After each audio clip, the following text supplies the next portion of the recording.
of Human Bondage by W. Somerset Maugham. Chapter 40. A few days later Mrs. Carey went to the station to see Philip off. She stood at the door of the carriage, trying to keep back her tears. Philip was restless and eager. He wanted to be gone. "Kiss me once more," she said. He leaned out of the window and kissed her. The train started, and she stood on the wooden platform of the little station, waving her handkerchief till it was out of sight. Her heart was dreadfully heavy, and the few hundred yards to the vicarage seemed very, very long. It was natural enough that he should be eager to go, she thought. He was a boy, and the future beckoned to him. But she clenched her teeth so that she should not cry. She uttered a little inward prayer that God would guard him, and keep him out of temptation, and give him happiness and good fortune. But Philip ceased to think of her a moment after he had settled down in his carriage. He thought only of the future.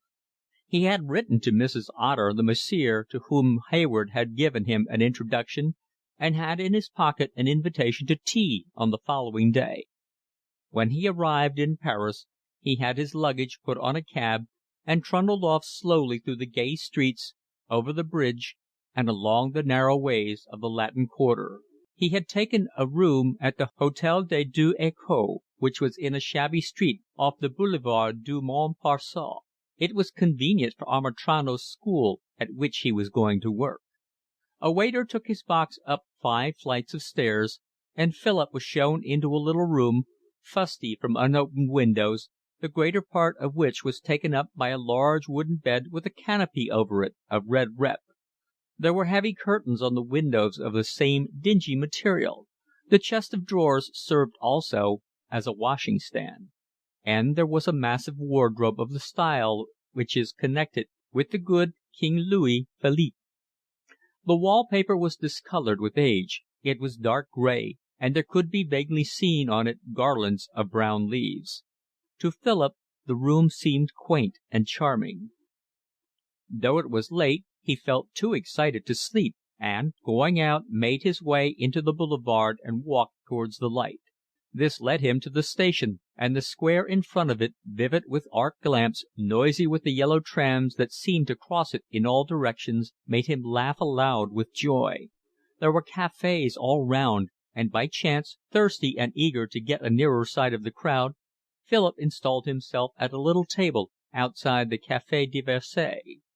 Every other table was taken, for it was a fine night, and Philip looked curiously at the people, here little family groups, there a knot of men with odd-shaped hats and beards, talking loudly and gesticulating. Next to him were 2 men who looked like painters with women who Philip hoped were not their lawful wives. Behind him he heard Americans loudly arguing on art. His soul was thrilled. He sat till very late, tired out but too happy to move, and when at last he went to bed he was wide awake. He listened to the manifold noise of Paris. Next day, about tea time, he made his way to Lion de Beaufort, and, in a new street that led out of the Boulevard Raspail, found Mrs. Otter. She was an insignificant woman of 30, with a provincial air and a deliberately ladylike manner. She introduced him to her mother. He discovered presently that she had been studying in Paris for 3 years, and later that she was separated from her husband. She had in her small drawing-room 1 or 2 portraits which she had painted, and to Philip's inexperience they seemed extremely accomplished. "I wonder if I shall ever be able to paint as well as that," he said to her. "Oh, I expect so," she replied, not without self-satisfaction. "You can't expect to do everything all at once, of course." She was very kind. She gave him the address of a shop where he could get a portfolio, drawing paper, and charcoal. "I shall be going to Amitrano's about 9 tomorrow, and if you'll be there then I'll see that you get a good place and all that sort of thing." She asked him what he wanted to do, and Philip felt that he should not let her see how vague he was about the whole matter. "Well, first I want to learn to draw," he said. "I'm so glad to hear you say that. People always want to do things in such a hurry. I never touched oils till I'd been here for 2 years, and look at the result." She gave a glance at the portrait of her mother, a sticky piece of painting that hung over the piano. "And if I were you, I would be very careful about the people you get to know. I wouldn't mix myself up with any foreigners. I'm very careful myself." Philip thanked her for the suggestion, but it seemed to him odd. He did not know that he particularly wanted to be careful. "We live just as we would if we were in England," said Mrs. Otter's mother, who till then had spoken little. "When we came here we brought all our own furniture over." Philip looked round the room. It was filled with a massive suite, and at the window were the same sort of white lace curtains which Aunt Louisa put up at the vicarage in summer. The piano was draped in Liberty silk, and so was the chimney piece. Mrs. Otter followed his wandering eye. "In the evening, when we closed the shutters, one might really feel one was in England." "And we have our meals just as if we were at home," added her mother. "A meat breakfast in the morning, and dinner in the middle of the day." When he left Mrs. Otter, Philip went to buy drawing materials, and next morning at the stroke of 9, trying to seem self-assured, he presented himself at the school. Mrs. Otter was already there, and she came forward with a friendly smile. He had been anxious about the reception he would have as a nouveau, for he had read a good deal of the rough joking to which a newcomer was exposed at some of the studios. But Mrs. Otter had reassured him. "Oh, there's nothing like that here," she said. "You see, about half our students are ladies, and they set a tone to the place." The studio was large and bare, with gray walls on which were pinned the studies that had received prizes. A model was sitting in a chair with a loose wrap thrown over her, and about a dozen men and women were standing about, some talking and others still working on their sketch. It was the first rest of the model. "You'd better not try anything too difficult at first," said Mrs. Otter. "Put your easel here. You'll find that's the easiest pose." Philip placed an easel where she indicated, and Mrs. Otter introduced him to a young woman who sat next to him. "Mr. Carey, Miss Price. Mr. Carey's never studied before. You won't mind helping him a little just at first, will you?" Then she turned to the model. "Le pot." The model threw aside the paper she had been reading, La Petite République, and sulkily throwing off her gown, got on to the stand. She stood squarely on both feet with her hands clasped behind her head. "It's a stupid pose," said Miss Price. "I can't imagine why they chose it." When Philip entered, the people in the studio had looked at him curiously, and the model gave him an indifferent glance. But now they ceased to pay attention to him. Philip, with his beautiful sheet of paper in front of him, stared awkwardly at the model. He did not know how to begin. He had never seen a naked woman before. She was not young, and her breasts were shriveled. She had colourless, fair hair that fell over her forehead untidily, and her face was covered with large freckles. He glanced at Miss Price's work. She had only been working on it 2 days, and it looked as though she had had trouble.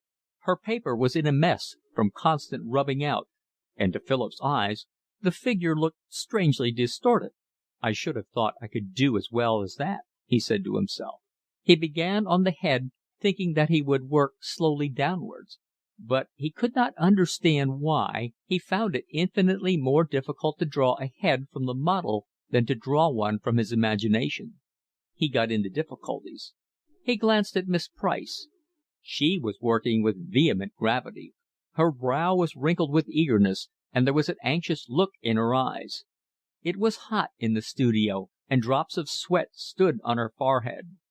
She was a girl of 26, with a great deal of dull gold hair. It was handsome hair, but it was carelessly done, dragged back from her forehead, and tied in a hurried knot. She had a large face, with broad flat features and small eyes. Her skin was pasty, with a singular unhealthiness of tone, and there was no colour in the cheeks. She had an unwashed air, and you could not help wondering if she slept in her clothes. She was serious and silent. When the next pause came, she stepped back to look at her work. "I don't know why I'm having so much bother," she said, "but I mean to get it right." She turned to Philip. "How are you getting on?" "Not at all," he answered, with a rueful smile. She looked at what he had done.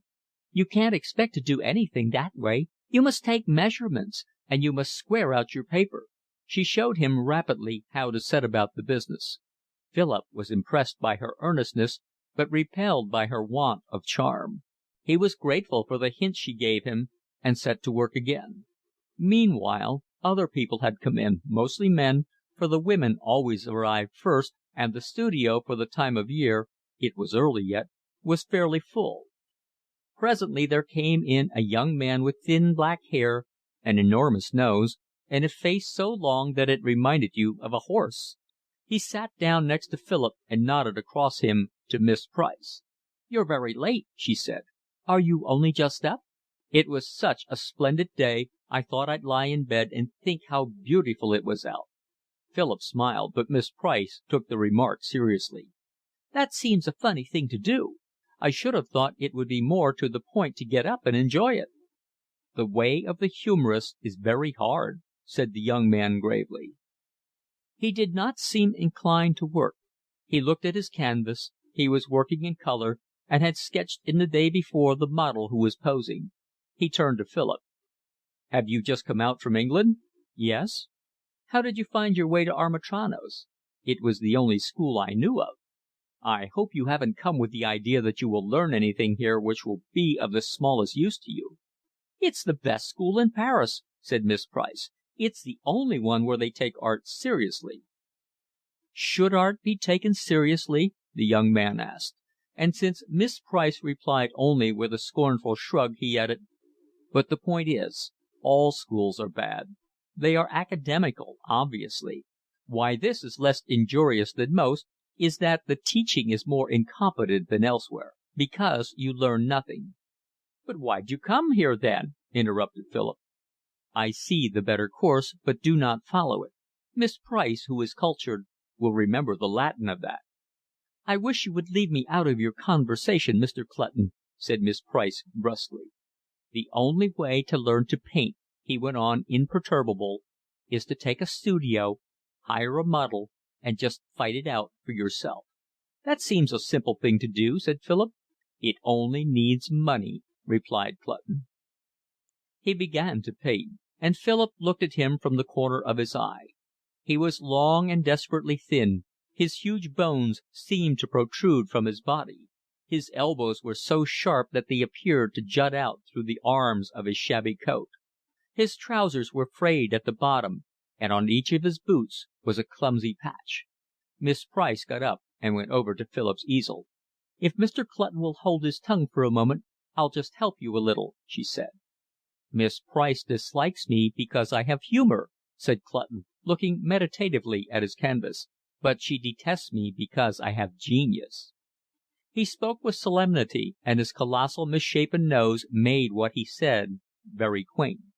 Philip was obliged to laugh, but Miss Price grew darkly red with anger.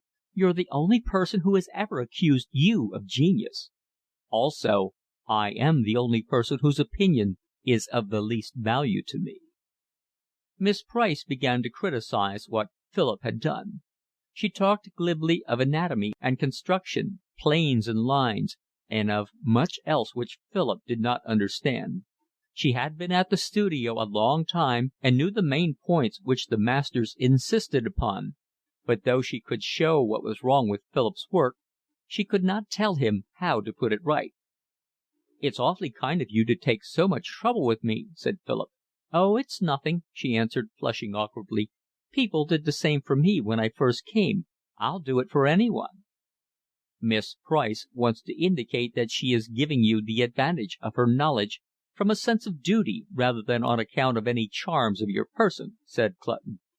Miss Price gave him a furious look and went back to her own drawing. The clock struck 12, and the model, with a cry of relief, stepped down from the stand. Miss Price gathered up her things. "Some of us go to Gravier's for lunch," she said to Philip, with a look at Clutton. "I always go home myself." "I'll take you to Gravier's if you like," said Clutton. Philip thanked him and made ready to go. On his way out, Mrs. Otter asked him how he had been getting on. "Did Fanny Price help you?" she asked. "I put you there because I know she can do it if she likes. She's a disagreeable, ill-natured girl, and she can't draw herself at all, but she knows the ropes and she can be useful to a newcomer if she cares to take the trouble." On the way down the street Clutton said to him: "You've made an impression on Fanny Price. You'd better look out." Philip laughed. He had never seen anyone on whom he wished less to make an impression. They came to the cheap little restaurant at which several of the students ate, and Clutton sat down at a table at which 3 or 4 men were already seated. For a franc they got an egg, a plate of meat, cheese, and a small bottle of wine. Coffee was extra. They sat on the pavement, and yellow trams passed up and down the boulevard with a ceaseless ringing of bells. "By the way, what's your name?" said Clutton, as they took their seats. "Carey." "Allow me to introduce an old and trusted friend, Carey by name," said Clutton gravely. "Mr. Flanagan, Mr. Lawson." They laughed and went on with their conversation. They talked of 1,000 things, and they all talked at once. No one paid the smallest attention to anyone else. They talked of the places they had been in the summer, of studios, of the various schools. They mentioned names which were unfamiliar to Philip: Monet, Manet, Renoir, Pissarro, Degas. Philip listened with all his ears, and though he felt a little out of it, his heart leaped with exultation. The time flew. When Clutton got up, he said: "I expect you'll find me here this evening if you care to come. You'll find this is about the best place for getting dyspepsia at the lowest cost in the Quarter." Chapter 41. Philip walked down the Boulevard de Montparnasse. It was not at all like the Paris he had seen in the spring during his visit to do the accounts of the Hôtel St. Georges. He thought already of that part of his life with a shudder, but it reminded him of what he thought a provincial town must be. There was an easy-going air about it, and a sunny spaciousness which invited the mind to daydreaming. The trimness of the trees, the vivid whiteness of the houses, the breadth were very agreeable, and he felt himself already thoroughly at home. He sauntered along, staring at the people.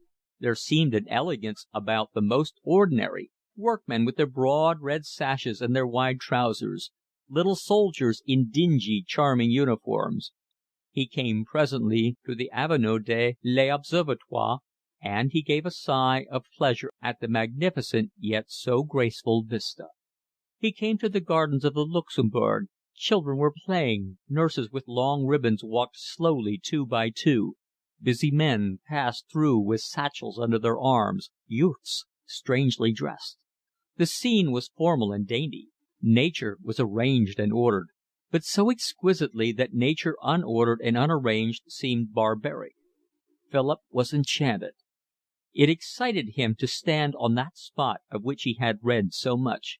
It was classic ground to him, and he felt the awe and the delight which some old don might feel when for the first time he looked on the smiling plain of Sparta. As he wandered he chanced to see Miss Price sitting by herself on a bench. He hesitated, for he did not at that moment want to see anyone, and her uncouth way seemed out of place amid the happiness he felt around him. But he had divined her sensitiveness to affront, and since she had seen him, thought it would be polite to speak to her.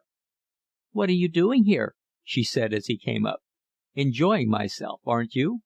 "Oh, I come here every day from 4 to 5. I don't think one does any good if one works straight through." "May I sit down for a minute?" he said. "If you want to." "That doesn't sound very cordial," he laughed. "I'm not much of a one for saying pretty things." Philip, a little disconcerted, was silent as he lit a cigarette. "Did Clutton say anything about my work?" she asked suddenly. "No, I don't think he did," said Philip. "He's no good, you know. He thinks he's a genius, but he isn't. He's too lazy for one thing. Genius is an infinite capacity for taking pains. The only thing is to peg away. If one only makes up one's mind badly enough to do a thing, one can't help doing it." She spoke with a passionate strenuousness which was rather striking. She wore a sailor hat of black straw, a white blouse which was not quite clean, and a brown skirt.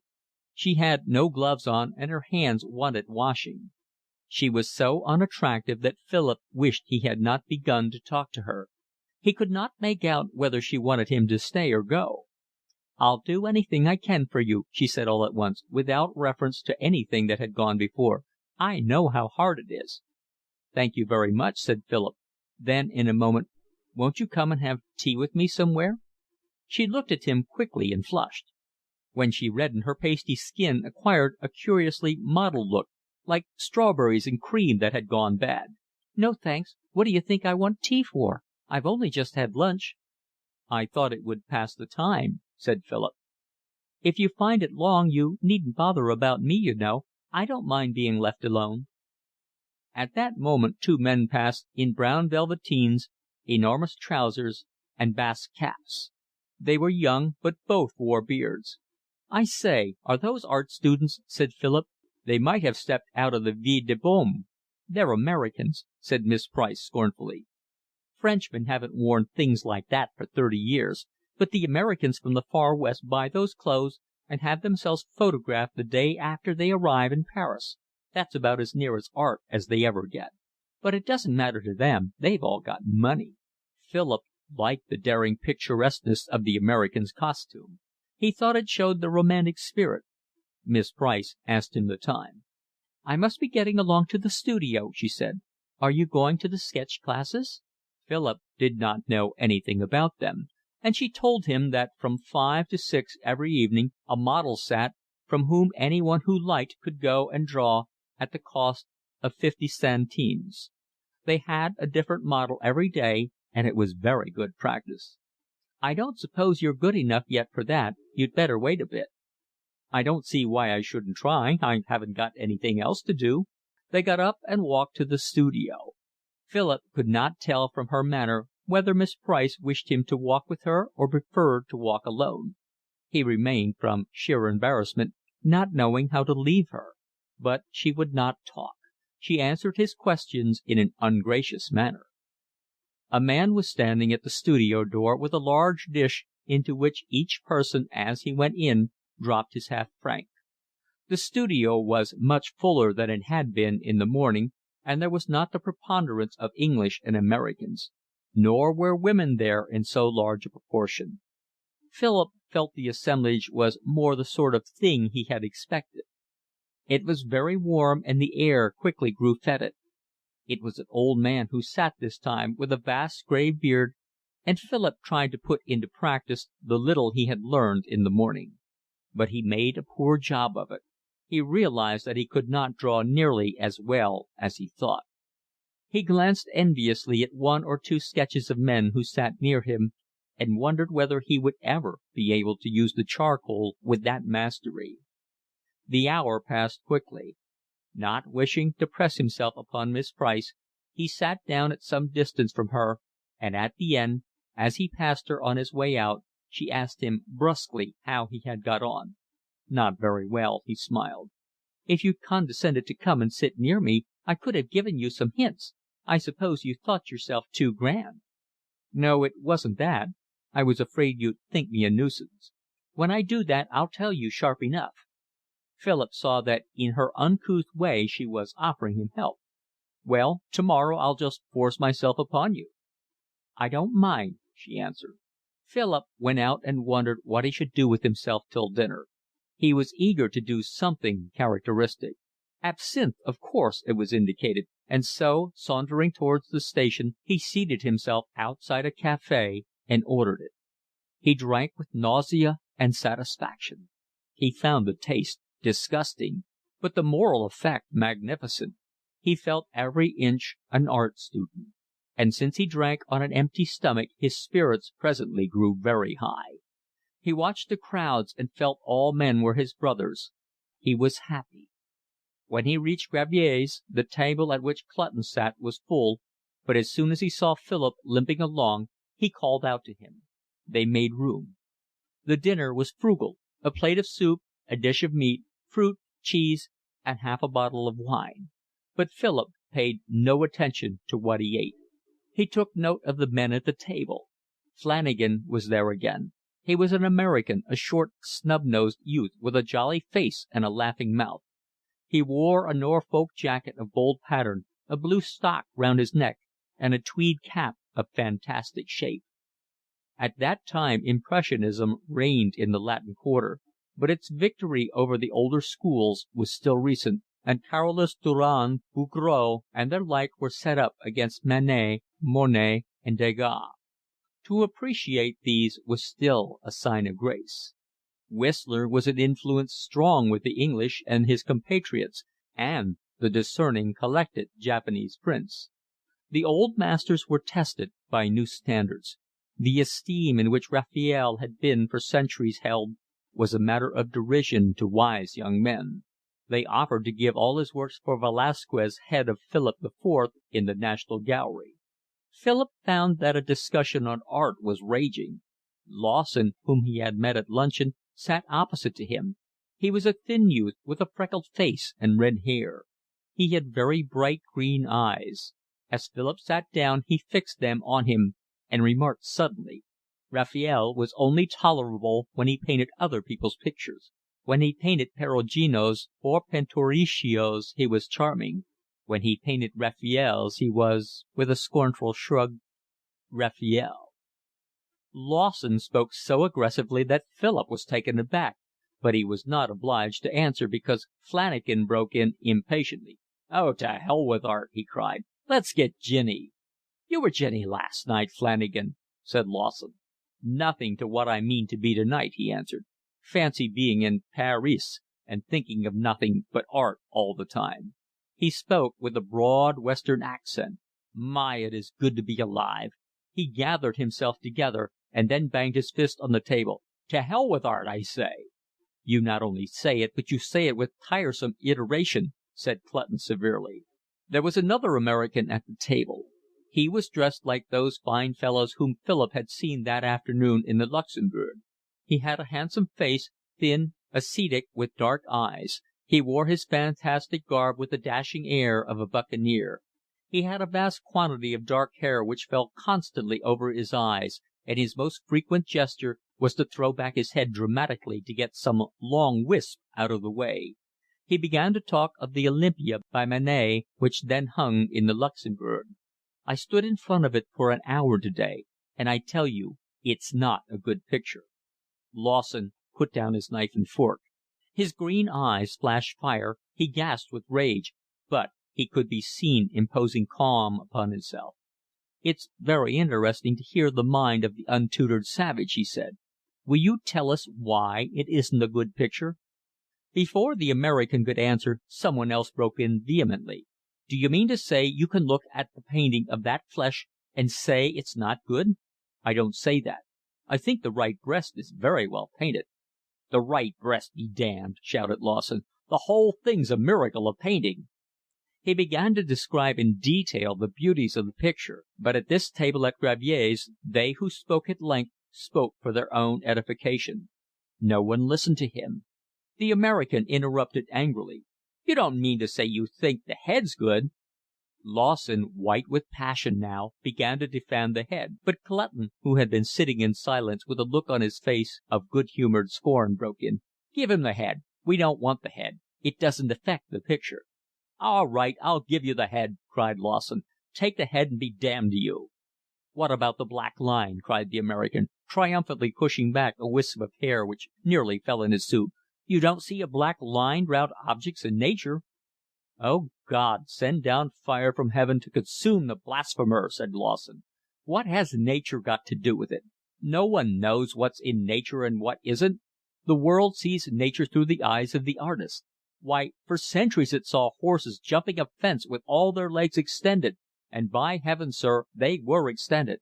It saw shadows black until Monet discovered they were colored, and by heaven, sir, they were black.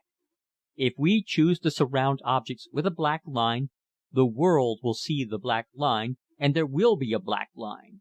And if we paint grass red and cows blue, it'll see them red and blue, and by heaven, they will be red and blue." "To hell with art," murmured Flanagan. "I want to get ginny." Lawson took no notice of the interruption. "Now look here. When Olympia was shown at the Salon, Zola, amid the jeers of the Philistines and the hisses of the pompiers, the academicians, and the public, Zola said, 'I look forward to the day when Manet's picture will hang in the Louvre opposite the odalisque of Ingres. And it will not be the odalisque which will gain by comparison. It'll be there. Every day I see the time grow nearer. In 10 years the Olympia will be in the Louvre." "Never!" shouted the American, using both hands now with a sudden, desperate attempt to get his hair, once for all, out of the way. "In 10 years that picture will be dead. It's only a fashion of the moment. No picture can live that hasn't got something which that picture misses by a million miles." "And what is that?" "Great art can't exist without a moral element." "Oh, God!" cried Lawson furiously. "I knew it was that. He wants morality." He joined his hands and held them towards heaven in supplication. "Oh, Christopher Columbus, Christopher Columbus, what did you do when you discovered America?" "Ruskin says—" But before he could add another word, Clutton rapped with the handle of his knife imperiously on the table. "Gentlemen," he said in a stern voice, and his huge nose positively wrinkled with passion, "a name has been mentioned which I never thought to hear again in decent society. Freedom of speech is all very well, but we must observe the limits of common propriety. You may talk of Bouguereau if you will. There is a cheerful disgustingness in the sound which excites laughter. But let us not sully our chaste lips with the names of J. Ruskin, G. F. Watts, or E. B. Jones." "Who was Ruskin, anyway?" asked Flanagan. "He was one of the great Victorians. He was a master of English style." "Ruskin's style, a thing of shreds and purple patches," said Lawson. "Besides, damn the great Victorians. Whenever I open a paper and see death of a great Victorian, I thank heaven there's one more of them gone. Their only talent was longevity, and no artist should be allowed to live after he's 40. By then a man has done his best work. All he does after that is repetition. Don't you think it was the greatest luck in the world for them that Keats, Shelley, Bonington, and Byron died early? What a genius we should think Swinburne if he had perished on the day the first series of poems and ballads were published." The suggestion pleased, for no one at the table was more than 24, and they threw themselves upon it with gusto. They were unanimous for once. They elaborated. Someone proposed a vast bonfire made out of the work of the 40 academicians into which the great Victorians might be hurled on their 40th birthday. The idea was received with acclamation. Carlyle and Ruskin, Tennyson, Browning, G. F. Watts, E. B. Jones, Dickens, Thackeray, they were hurried into the flames. Mr. Gladstone, John Bright, and Cobden. There was a moment's discussion about George Meredith, but Matthew Arnold and Emerson were given up cheerfully. At last came Walter Pater. "Not Walter Pater," murmured Philip. Lawson stared at him for a moment with his green eyes and then nodded. "You're quite right. Walter Pater is the only justification for Mona Lisa. Do you know Cronshaw? He used to know Pater." "Who's Cronshaw?" asked Philip. "Cronshaw's a poet. He lives here. Let's go to the Lilas." La Closerie des Lilas was a café to which they often went in the evening after dinner, and here Cronshaw was invariably to be found between the hours of 9 at night and 2 in the morning. But Flanagan had had enough of intellectual conversation for one evening, and when Lawson made his suggestion, turned to Philip. "Oh, gee, let's go where there are girls," he said. "Come to the Gaite Montparnasse and we'll get ginny." "I'd rather go and see Cronshaw and keep sober," laughed Philip. Chapter 42. There was a general disturbance. Flanagan and 2 or 3 more went on to the music hall, while Philip walked slowly with Clutton and Lawson to the Closerie des Lilas. "You must go to the Gaite Montparnasse," said Lawson to him. "It's one of the loveliest things in Paris. I'm going to paint it one of these days." Philip, influenced by Hayward, looked upon music halls with scornful eyes, but he had reached Paris at a time when their artistic possibilities were just discovered. The peculiarities of lighting, the masses of dingy red and tarnished gold, the heaviness of the shadows and the decorative lines, offered a new theme; and half the studios in the Quarter contained sketches made in one or other of the local theatres. Men of letters, following in the painter's wake, conspired suddenly to find artistic value in the turns, and red-nosed comedians were lauded to the skies for their sense of character. Fat female singers who had bawled obscurely for 20 years were discovered to possess inimitable drollery. There were those who found an aesthetic delight in performing dogs, while others exhausted their vocabulary to extol the distinction of conjurers and trick cyclists. The crowd, too, under another influence, was become an object of sympathetic interest. With Hayward, Philip had disdained humanity in the mass.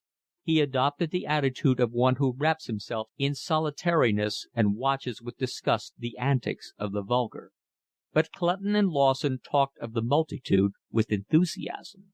They described the seething throng that filled the various fairs of Paris, the sea of faces, half seen in the glare of acetylene, half hidden in the darkness, and the blare of trumpets, the hooting of whistles, the hum of voices. What they said was new and strange to Philip. They told him about Cronshaw. "Have you ever read any of his work?" "No," said Philip. "It came out in the Yellow Book." They looked upon him, as painters often do writers, with contempt because he was a layman, with tolerance because he practised an art, and awe because he used a medium in which themselves felt ill at ease. "He's an extraordinary fellow. You'll find him a bit disappointing at first. He only comes out at his best when he's drunk." "And the nuisance is," added Clutton, "that it takes him a devil of a time to get drunk." When they arrived at the café, Lawson told Philip that they would have to go in. There was hardly a bite in the autumn air, but Cronshaw had a morbid fear of draughts, and, even in the warmest weather, sat inside. "He knows everyone worth knowing," Lawson explained. "He knew Pater and Oscar Wilde, and he knows Mallarmé and all those fellows." The object of their search sat in the most sheltered corner of the café, with his coat on and the collar turned up. He wore his hat pressed well down on his forehead so that he should avoid cold air. He was a big man, stout but not obese, with a round face, a small moustache, and little, rather stupid eyes. His head did not seem quite big enough for his body. It looked like a pea uneasily poised on an egg. He was playing dominoes with a Frenchman, and greeted the newcomers with a quiet smile. He did not speak, but, as if to make room for them, pushed away the little pile of saucers on the table, which indicated the number of drinks he had already consumed. He nodded to Philip when he was introduced to him, and went on with the game. Philip's knowledge of the language was small, but he knew enough to tell that Cronshaw, although he had lived in Paris for several years, spoke French execrably. At last he leaned back with a smile of triumph. "Je vais abattu," he said with an abominable accent. "Garçon." He called the waiter, and turned to Philip. "Just out from England. See any cricket?" Philip was a little confused at the unexpected question. "Cronshaw knows the averages of every first-class cricketer for the last 20 years," said Lawson, smiling. The Frenchman left them for friends at another table, and Cronshaw, with the lazy enunciation which was one of his peculiarities, began to discourse on the relative merits of Kent and Lancashire. He told them of the last Test match he had seen, and described the course of the game, wicket by wicket. "That's the only thing I miss in Paris," he said, as he finished the bock which the waiter had brought. "You don't get any cricket." Philip was disappointed, and Lawson, pardonably anxious to show off one of the celebrities of the Quarter, grew impatient. Cronshaw was taking his time to wake up that evening, though the saucers at his side indicated that he had at least made an honest attempt to get drunk. Clutton watched the scene with amusement. He fancied there was something of affectation in Cronshaw's minute knowledge of cricket. He liked to tantalize people by talking to them of things that obviously bored them. Clutton threw in a question. "Have you seen Mallarmé lately?" Cronshaw looked at him slowly, as if he were turning the inquiry over in his mind, and before he answered, rapped on the marble table with one of the saucers. "Bring my bottle of whiskey," he called out. He turned again to Philip. "I keep my own bottle of whiskey. I can't afford to pay 50 centimes for every thimbleful." The waiter brought the bottle, and Cronshaw held it up to the light. "They've been drinking it. Waiter, who's been helping himself to my whiskey?" "Mais personne, Monsieur Cronshaw. I made a mark on it last night, and look at it." Monsieur made a mark, but he kept on drinking after that. At that rate, Monsieur wastes his time in making marks. The waiter was a jovial fellow, and knew Cronshaw intimately. Cronshaw gazed at him. "If you give me your word of honor as a nobleman and a gentleman that nobody but I has been drinking my whiskey, I'll accept your statement." This remark, translated literally into the crudest French, sounded very funny, and the lady at the comptoir could not help laughing. "Il est impayable," she murmured. Cronshaw, hearing her, turned a sheepish eye upon her. She was stout, matronly, and middle-aged, and solemnly kissed his hand to her. She shrugged her shoulders. "Fear not, madam," he said heavily. "I have passed the age when I am tempted by 45 and gratitude." He poured himself out some whiskey and water, and slowly drank it. He wiped his mouth with the back of his hand. He talked very well. Lawson and Clutton knew that Cronshaw's remark was an answer to the question about Mallarmé. Cronshaw often went to the gatherings on Tuesday evenings when the poet received men of letters and painters, and discoursed with subtle oratory on any subject that was suggested to him. Cronshaw had evidently been there lately. He talked very well, but he talked nonsense. He talked about art as though it were the most important thing in the world. "If it isn't, what are we here for?" asked Philip. "What you're here for, I don't know. It is no business of mine. But art is a luxury. Men attach importance only to self-preservation and the propagation of their species. It is only when these instincts are satisfied that they consent to occupy themselves with the entertainment which is provided for them by writers, painters, and poets." Cronshaw stopped for a moment to drink. He had pondered for 20 years the problem whether he loved liquor because it made him talk, or whether he loved conversation because it made him thirsty. Then he said, "I wrote a poem yesterday." Without being asked, he began to recite it very slowly, marking the rhythm with an extended forefinger. It was possibly a very fine poem, but at that moment a young woman came in. She had scarlet lips, and it was plain that the vivid color of her cheeks was not due to the vulgarity of nature. She had blackened her eyelashes and eyebrows, and painted both eyelids a bold blue, which was continued to a triangle at the corner of the eyes. It was fantastic and amusing. Her dark hair was done over her ears in the fashion made popular by Mademoiselle Claude de Meroda. Philip's eyes wandered to her, and Cronshaw, having finished the recitation of his verses, smiled upon him indulgently. "You were not listening," he said. "Oh, yes, I was." "I do not blame you, for you have given an apt illustration of the statement I just made. What is art beside love? I respect and applaud your indifference to fine poetry when you can contemplate the meretricious charms of this young person." She passed by the table at which they were sitting, and he took her arm. "Come and sit by my side, dear child, and let us play the divine comedy of love." "Fiche moi la paix," she said, and pushing him on one side, continued her perambulation. "Art," he continued, with a wave of the hand, "is merely the refuge which the ingenious have invented, when they were supplied with food and women, to escape the tediousness of life." Cronshaw filled his glass again, and began to talk at length. He spoke with rotund delivery. He chose his words carefully.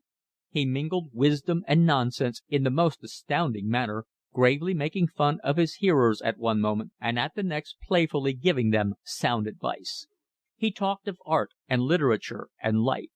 He was by turns devout and obscene, merry and lachrymose. He grew remarkably drunk, and then he began to recite poetry, his own and Milton's, his own and Shelley's, his own and Kit Marlowe's. At last Lawson, exhausted, got up to go home. "I shall go too," said Philip. Clutton, the most silent of them all, remained behind listening, with a sardonic smile on his lips, to Cronshaw's maunderings. Lawson accompanied Philip to his hotel, and then bade him good night. But when Philip got to bed he could not sleep. all these new ideas that had been flung before him carelessly seethed in his brain. He was tremendously excited. He felt in himself great powers. He had never before been so self-confident. "I know I shall be a great artist," he said to himself. "I can feel it in me." A thrill passed through him as another thought came, but even to himself he would not put it into words. "By George, I believe I've got genius." He was, in fact, very drunk. But as he had not taken more than one glass of beer, it could have been due only to a more dangerous intoxicant than alcohol. Chapter 42